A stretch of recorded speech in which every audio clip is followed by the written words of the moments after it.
நாம இந்த உலகத்துல என்ன செய்யறோம், எங்க போயிட்டு இருக்கோம்? தினமும் காலையில எழும்புறோம், அந்த நாள் நம்மள வரவேற்குது. ஏன் எதுக்கு என்ற எந்த கேள்விகளும் இல்லாம அப்படியே நம்ம தொடர்ச்சியா போயிட்டு இருக்கோம். உன்னால எவ்வளவு முடியுமோ அவ்வளவு சம்பாதிச்சுக்க, சோர்ந்து போயிடாத, களைச்சு போயிடாத. டிவியில எதையெல்லாம் பாக்குறியோ அதெல்லாம் அப்படியே செய். தலைமுடியில இருந்து ஆடை அலங்காரம் வரைக்கும் எல்லாத்தையும் ரொம்ப யோசிக்காத. உனக்கு என்னெல்லாம் தோணுதோ அதை அப்படியே செய். உனக்கு குழப்பமா இருக்கா, தண்ணி அடி. உனக்கு விருப்பமானதை கேட்கணுமா, ரேடியோவை ஆன் பண்ணு. போதை, ஆபாசம், குத்தாட்டம், விபச்சாரம் இதெல்லாம் தான் நீ வாழ்க்கைன்னு நினைச்சிட்டு இருக்க. ஆனா நியாயமான சில விஷயங்கள் எனக்கு தெரிஞ்சே ஆகணும். வளர்ந்து பெரிய மனுஷன் ஆகிறது தவிர இந்த வாழ்க்கை சுழற்சியில வேற ஏதாவது இருக்கா?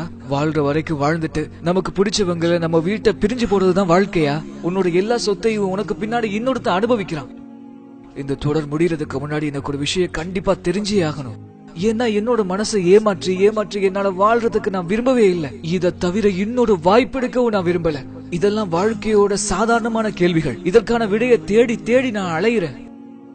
நாம இங்க என்ன நோக்கத்துக்காக வந்திருக்கோம்? நாமெல்லாம் எப்படி இங்க வந்தோம்? யார் நம்மளை இவ்வளவு நேர்த்தியா படைச்சது? இந்த உடல்ல எந்த விதமான குறைபாடையும் காண முடியாத அளவுக்கு நம்மளை இவ்வளவு அழகா படைச்சது யாரு? நாம இந்த உலகத்தை விட்டு போகும்போது நமக்கு என்ன நடக்கும்? இல்லனா இந்த உலகத்துக்கு மதிப்பு இருக்கா இல்லையா? இந்த கேள்விக்கெல்லாம் நம்ம கிட்ட பதிலே இல்ல. இந்த உலக வாழ்க்கைக்கு நோக்கமே கிடையாதா? எல்லாம் தானா உருவாகிச்சா? அப்படி நீங்க நினைச்சிட்டு இருந்தா நான் இன்னும் சில கேள்விகள் கேட்கிறேன். அப்படின்னா உன்னை நீயே படைச்சியா, இல்ல உன்னை வேற யாராவது படைச்சாங்களா? ஏன்னு சொன்னா நீ எந்த குறையும் இல்லாம பழுது இல்லாம அவ்வளவு நேர்த்தியா படைக்கப்பட்டிருக்கிறியே. உண்மையிலேயே நீ ஒரு சிறந்த படைப்பு. விரல் நுனியில இருந்து உன்னுடைய எல்லா அங்கங்களும் நேர்த்தியா இருக்கு.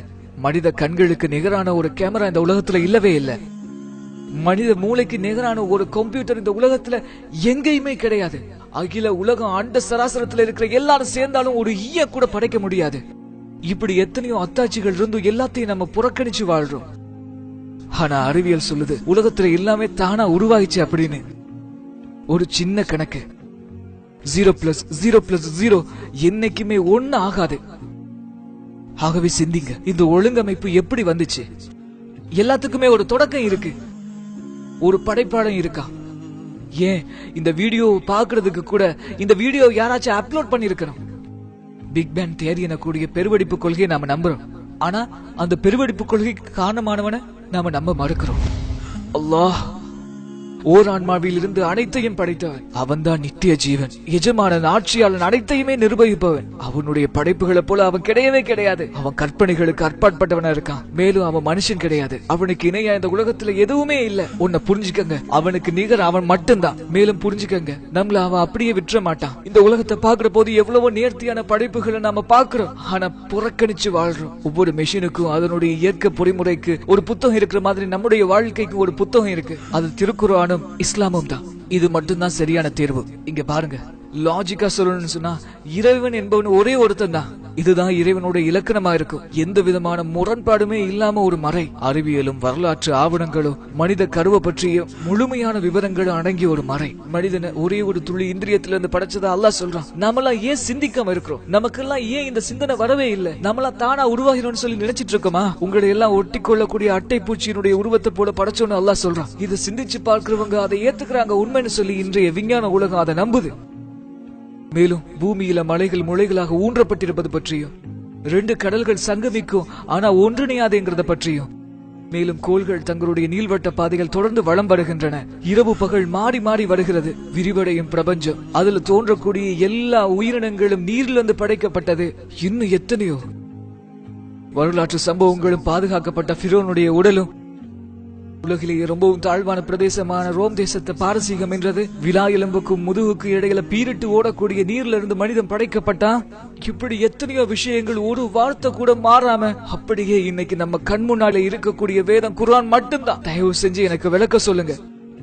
1400 வருஷங்களுக்கு முன்னாடி இந்த உண்மையை ஒரு சாதாரண மனுஷனால சொல்ல முடியுமா? அதுவும் எழுத படிக்க தெரியாத ஒரு மனிதரால எப்படி இந்த விஷயங்களை எல்லாம் சொல்ல முடியும்? இறைவனுடைய வானவர் சொன்னதை அவர் அப்படியே மனிதர்களுக்கு சொன்னார். இதுதான் உண்மை. இதுக்கு பின்னாடி நீங்க ஈமான் கொள்ளல, நம்பிக்கை கொள்ளல அப்படின்னு சொன்னா நீங்க இந்த குர்ஆன்ல இருக்கிற மாதிரி ஒரே ஒரு வசனத்தை கொண்டு வாங்க அப்படின்னு சொல்லி இன்னைக்கு வரைக்கும் குர்ஆன் நமக்கு சவால் விட்டுக்கிட்டே இருக்கு. நாமெல்லாம் இறைவனை கேளிக்கை ஆக்கிட்டோம். அவன் தந்த வேதத்தை நகைச்சுவையா, நகைக்கப்படக்கூடியதா, ஏன் சொல்ல போனா நாம காமெடி ஆக்கிட்டோம். நாமெல்லாம் எப்படி வாழ்றோம்? நம்முடைய மனசு என்ன சொல்லுதோ அதை கேட்டுக்கிட்டு நம்ம மனோ இச்சை பிரகாரம் நம்ம வாழ்ந்துகிட்டு இருக்கோம். இதுதான் உண்மையான வாழ்க்கையா இருக்க முடியுமா? இந்த உலக வாழ்க்கை தான் நிரந்தரமானது அப்படின்னு சொல்லி நம்ம நம்பி வாழ்ந்துட்டு இருக்கோம். நாம எல்லாம் வாழ்றோம், இறக்குறோம், பின்னால மண்ணோட மண்ணா மக்கி போறோம். ஒரே ஒரு சின்ன திருத்தம், புற்பூண்டுகள் கூட செத்து அழிஞ்சதுக்கு பின்னாடி மழை பெஞ்சா அது மறுபடியும் உயிர் தெழும். அல்லாஹ் சொல்றான், நீங்க இறந்ததுக்கு பின்னாடியும் உங்களுடைய விரல்களுடைய நுனிகளை கூட நாங்க திருப்பியும் மறுபடியும் நேர்த்தியா கொடுப்போம் அப்படின்னு. எதுவும் அவனுடைய பார்வையிலிருந்து மறைஞ்சிட முடியாத மகத்தான அந்த இறைவனுக்கு மிக அருகாமையில நாம எல்லாரும் இருக்கிறோம். அவன் மிக அருகில இருந்து நம்மள கண்காணிச்சிட்டு இருக்கான். அதை மறந்துடாதீங்க.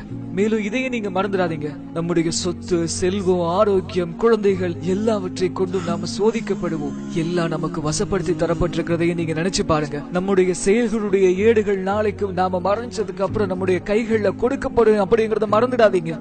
நாளை மறுமையில நாம யாரையும் குறை சொல்ல முடியாது. நம்முடைய கணக்குகளுக்கு, நம்முடைய செயல்பாடுகளுக்கு நாம மட்டும்தான் பொறுப்புதாரி. அல்லாஹ் கேட்கிறா, என்னிடம் திரும்பி வரமாட்டேன் என்று சொல்லி நினைத்துக் கொண்டிருக்கிறாயா? என்ன புரிந்து கொள்றதுக்காக ஒரு நீண்ட வாழ்க்கை உனக்கு தரப்பட்டதே. ஆனா நிலையற்ற இந்த உலக வாழ்க்கையில நீ ரொம்ப மகிழ்ச்சியா இருந்த. ஆகவே வாசி வாசி, உண்மையை சொல்ற குர்ஆன ஒரு தடவையாச்சும் முழுமையா வாசி வாசி. நம்பிக்கை கொண்டவங்களுக்கு அதுதான் நற்செய்தி.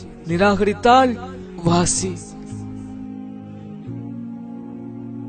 உண்மையை சொல்ற குர்ஆன ஒரு தடவையாச்சும் முழுமையா வாசி வாசி.